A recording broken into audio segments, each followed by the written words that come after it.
આગળ વાત કરીએ ડીસાની જ્યાં ફેક્ટરી બ્લાસ્ટ કેસમાં પોલીસે તપાસ કરી છે। ફેક્ટરી માલિક પિતા પુત્ર સામે વધુ એક ગુનો દાખલ કરાયો છે।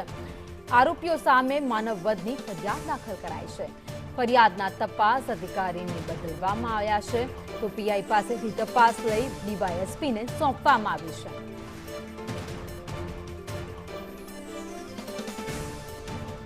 વધુ અપડેટ સાથે સંવાદદાતા ભરત સંદેશા અમારી સાથે જોડાઈ ગયા છે। ભરત, ડીસા બ્લાસ્ટ કેસમાં તપાસ તેજ થઈ છે। પીઆઈ પાસેથી તપાસ લઈ હવે ડીવાયએસપીને સોંપાઈ। ચોક્કસથી ભાવેની ડીસાની અંદર ગેરકાયદેસર ફટાકડાની ફેક્ટરીમાં આગ બાદ 21 નિર્દોષના મૃત્યુ થયા હતા અને ત્યારબાદ માનવ વધની ફરિયાદ ડીસા તાલુકા પોલીસ મથકમાં નોંધાઈ હતી અને તેની તપાસ ડીસા તાલુકા પીઆઈને સોંપવામાં આવી હતી। પરંતુ કેસની ગંભીરતાને લઈને સરકારે આ તપાસ અત્યારે ડીવાયએસપીને સોંપી છે। જોકે ડીવાયએસપી અગાઉ સીટના વડા હતા, પરંતુ સીટની રચના જ્યારે ગાંધીનગરથી કરવામાં આવી હતી ને ત્યારબાદ ડીવાયએસપીને ડીસા તાલુકાની તપાસ સોંપવામાં આવી હતી। જે ફરિયાદ હતી તેની તપાસ હાલ જે તમામ પાસાઓને ધ્યાનમાં રાખીને ડીવાયએસપી દ્વારા કરવામાં આવી છે ને આ જે આખી કેસની તપાસ અત્યારે ડીવાયએસપીને સોંપાઈ છે। જી, આભાર માહિતી માટે।